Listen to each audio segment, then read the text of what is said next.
देखिए, आज चर्चा जो है बिहार की राजनीतिक गलियारों की करने वाले। देखिए, 20 सालों से नीतीश कुमार मुख्यमंत्री थे। ये 21वां साल जो है नीतीश कुमार की शुरुआत हुई।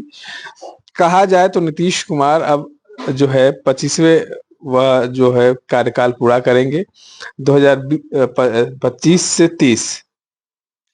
लेकिन सवाल ये है कि 20 सालों में राबड़ी आवास जो है 10 सर्कुलर रोड अब तक खाली नहीं कराया गया। नीतीश कुमार ने कभी भी पर्सनली अदावत नहीं ली।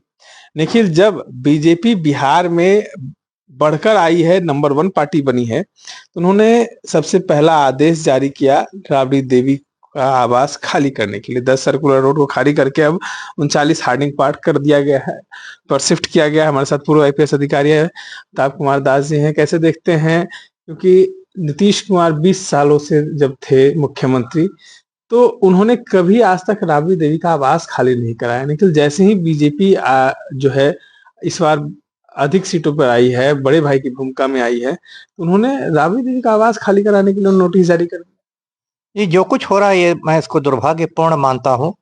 और दर्शकों को पता होगा कि राबड़ी देवी जो है वो पटना के 10 सर्कुलर रोड में पिछले 28 बरस से रह रही थी।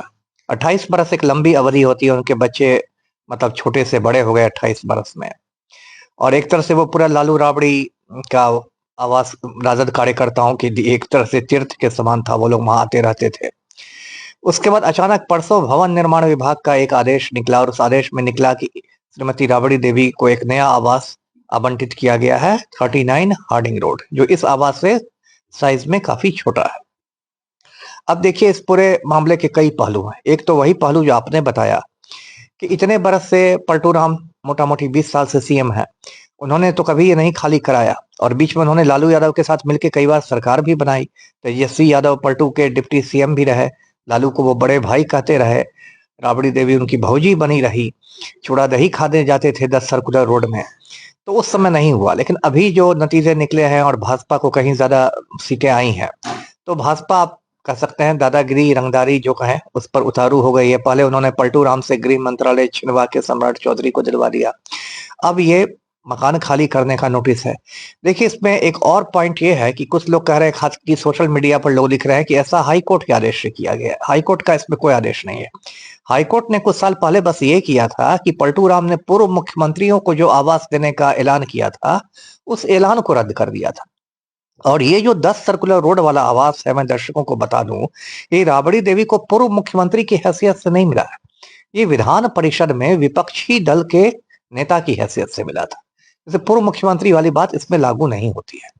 दूसरा दूसरा क्या है कि इस पूरे प्रकरण का एक मानवीय पहलू है। वो ये है कि लालू यादव गंभीर रूप से बीमार है। उनका किडनी ट्रांसप्लांट हुआ है, गुर्दा प्रत्यारोपण हुआ है। अब कोई व्यक्ति इतना गंभीर रूप से बीमार है, अचानक आप उसको कहें कि भाई सब मकान खाली करो, बोरिया बिस्तर समेटो, सब सामान की पैकिंग करो, तो ये अमानवीय बात लगती है और ये बात दुर्भावना से प्रेरित लगती है। कहीं ना कहीं ये तो संभावना होनी चाहिए ना कि जो लालू प्रसाद यादव है, बिहार के पूर्व मुख्यमंत्री भी रहे, राबड़ी देवी। इसलिए तो मैंने कहा कि ये दुर्भावना से प्रेरित लगती है। लालू और राबड़ी दोनों पूर्व मुख्यमंत्री रहे हैं और लगभग 15 साल तक दोनों में यदि मिला दे तो रहे हैं। तो ऐसा नहीं था कि वो राबड़ी देवी उस मकान में रहती तो कोई आसमान टूटने वाला था। ये तो मैंने कहा ना कि दुर्भावना से प्रेरित लगता है कि आप उसको मतलब किसी को अपमानित करने के लिए, किसी को प्रताड़ित करने के लिए ऐसा कर रहे हैं। जीतन राम मांझी को भी आवास जो आवंटित है वो अब तक खाली नहीं किए। उसी पर मैं आ रहा हूँ। उसके बाद देखिए, लेकिन कहीं ना कहीं इस पूरे प्रकरण में एक तरह से मुझे लालू परिवार को फायदा होता दिख रहा है। पहला फायदा तो देखिए ये हुआ कि लालू परिवार में जो एक गृह युद्ध की स्थिति थी, बाल बच्चे आपस में लड़ रहे थे, वो इस मुद्दे पर सब एकजुट हो गए हैं। इस पर देखिए रोहिणी आचार्य ने भी ट्वीट किया कि लालू को आप घर से निकाल सकते, लोगों के दिल से नहीं निकाल सकते। ये तेज प्रताप ने लिखा है कि इतना भी नीचे नहीं गिर जाना था। तो लालू परिवार का एक तरह से गृह युद्ध इस आदेश ने खत्म कर दिया। उनके सारे बाल बच्चे एक हो गए हैं।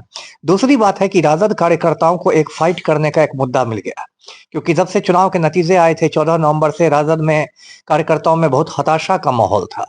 तो वो कहीं ना कहीं खत्म हुआ। वो लोग कह रहे हैं कि नहीं, अब हम लोग इसको फाइट करेंगे। जो राजद के प्रदेश अध्यक्ष है मंगनी लाल मंडल, उनका बयान आया है कि कुछ भी कर लो, हम खाली नहीं करेंगे। अब देखिए, इसमें 2-3 बातें होनी है। पहली बात ये होगी कि हो सकता है, जिसकी बहुत प्रबल संभावना मुझे दिख रही है, कि राजद इसको पटना हाईकोर्ट में चुनौती दे। और किसी लालू के मेडिकल ग्राउंड पर ही चुनौती दी जाए कि एक गंभीर रूप से बीमार व्यक्ति का इस तरह से मकान खाली करवाना सही नहीं है। और इसमें काफी संभावना है कि पटना हाईकोर्ट हो सकता है सरकार के आदेश पर स्टे लगा दे, स्थगन लगा दे। तब भी सरकार की किरकिरी हो जाएगी, पलटूराम की फजीहत हो जाएगी कि आप खाली नहीं करा सके, कोर्ट ने आपको रोक दिया। दूसरी बात, यदि मान लीजिए सरकार इसको प्रतिष्ठा का प्रश्न बना ले और कोर्ट से स्टे नहीं मिले तो क्या होगा? फिर तो सरकार के पास एक ही रास्ता है ना, बल प्रयोग। उसके बाद सरकार पुलिस भेजेगी, मजिस्ट्रेट को भेजा जाएगा, और उसके बाद होगा कि वहां फिर दंगा नियंत्रण वाहन आएगा, फिर राजद कार्यकर्ता मकान को घेरेंगे, उसमें महिला कार्यकर्ता भी होगी, तो फिर पुलिस के साथ मारपीट, मतलब लाठी चार्ज, आंसू गैस वगैरह जो होगा, फिर लालू राबड़ी के सामान बाहर फेंके जाएंगे, तो एक अच्छा खासा तमाशा बन जाएगा, पूरे राष्ट्रीय सुर्खियां बनेगी, सीधा प्रसारण टीवी चैनल्स करेंगे, और इससे सुशासन की छवि कोई उज्जवल नहीं होने वाली है ना। उल्टे क्या होगा कि लालू राबड़ी के प्रति लोगों में एक सहानुभूति पैदा होगी, लगेगा कि भाई इसको टारगेट किया जा रहा है। मैं बार बार कह रहा हूं कि जिस सरकार को अनंत सिंह को तिहाड़ जेल भेजने की औकात नहीं है, वो सरकार राबड़ी देवी को हार्डिंग रोड भेज रही है। नीतीश कुमार ये सब करवा रहे हैं या कोई और? क्योंकि नीतीश कुमार 20 सालों से कार्यकाल में थे, 17 महीनों का कार्यकाल जब नीतीश कुमार और आरजेडी महागठबंधन का रहा, तो नीतीश कुमार ने एक बात बोली थी, कहा था कि लालू यादव को परेशान किया जा रहा है, फंसाया जा रहा है। तो नीतीश कुमार ने आज तक लालू यादव पर जो है कोई टिप्पा टिप्पणी नहीं करते थे, ना ही उनका आवास खाली कराने गए। लेकिन इस बार क्या हो गया? वही तो मैंने कहा कि बू ऐसी आ रही है कि भाजपा के दबाव में है नीतीश। देखिए, नीति पलटू राम की हालत अभी बहुत खराब है। वो शारीरिक रूप से कमजोर हो चुके हैं, मानसिक रूप से कमजोर हो चुके हैं, राजनीतिक रूप से कमजोर हो गए। और ठीक है, आपको एक झुंझुना थमा दिया गया, आप मुख्यमंत्री बन के खुश हैं, झुंझुना बजाइए, लेकिन आपसे अधिकार छीने जा रहे हैं। और अभी भी ये जो मकान खाली करने का आदेश दिया गया, उसके बाद जो भाजपा के प्रवक्ताओं के जैसे बयान आए हैं, मैं तो ओछे बयान ही कहूंगा कि भाई कहीं टोटी ना चुरा के लोग ले जाए, कहीं नल ना चुरा ले, ये सब जो ओछे बयान आ रहे हैं, लगता है कि भाजपाइयों को ज्यादा खुशी हो गई है। तो ये सब मैंने कहा कि देखिए, पहले भी इसी भाजपाई लोग सबक नहीं सीखते। ऐसे ही मुद्दे पर इनकी किरकिरी हो चुकी है 2-3 साल पहले। याद होगा दर्शकों को, राहुल गांधी को यही भाजपा सरकार दे भाजपा वालों ने लोकसभा से बाहर निकलवा दिया था, एक मानहानि के मुकदमे में उनका फैसला लेके। और उस इतना ही नहीं, बहुत फुर्ती से 10 दिन के अंदर राहुल गांधी का सरकारी आवास खाली करके उनसे चाबी छीन ली गई थी। ऐसा नहीं था कि राहुल गांधी 1 महीना रह जाते तो आसमान टूट जाता। और बाद में सुप्रीम कोर्ट ने फैसला पलट दिया, राहुल गांधी दोबारा सदस्य बने लोकसभा के, और उनको सरकारी बंगला भी लौटाना पड़ा। मतलब भाजपाइयों को सब थूक के चाटना पड़ा।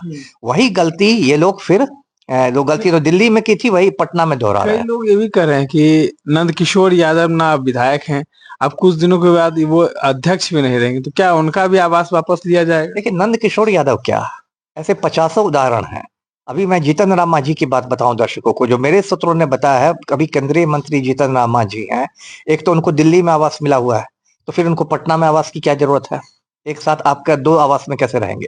दूसरी बात है कि पटना का जो आवास है, जो मेरे सूत्रों ने बताया है, वो उनकी जो समधन है ज्योति मांझी बाराचट्टी की विधायक, उनके नाम पर है। नहीं तो वहां पे तो पूर्व मुख्यमंत्री जीतन राम मांझी लिखा हुआ रहता है। उसमें वो रह रहे हैं ना, रह रहे हैं तो उन्होंने अपना नेम प्लेट लिखा ले, कागज में वो मकान ज्योति मांझी को आवंटित है।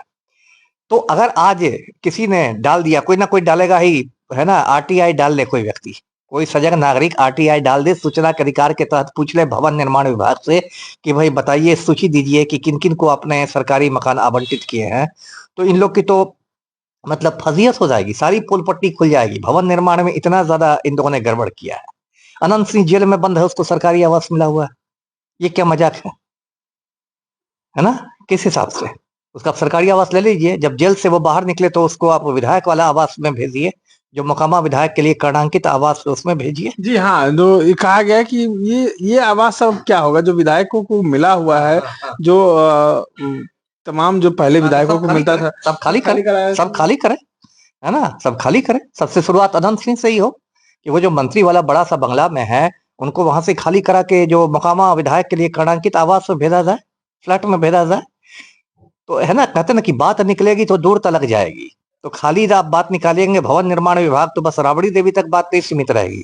तब सवाल होगा कि नंद किशोर यादव के बंगला का क्या होगा, जीतन राम मांझी के बंगला का क्या होगा, अनंत सिंह के बंगला का क्या होगा।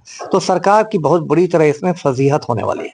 तमाम बातों को सुन रहे थे पूर्व आईपीएस अधिकारी अमिताभ कुमार दास जुड़े हुए थे। देखिए, रारू और राबड़ी के आवास की खाली होने की चर्चाएं जो है अब तूल पकड़ चुका है। अब देखना ये होगा कि क्या होता है। इस तरह के तमाम अपडेट्स के लिए बने रहे इनसाइडर लाइव के साथ। धन्यवाद।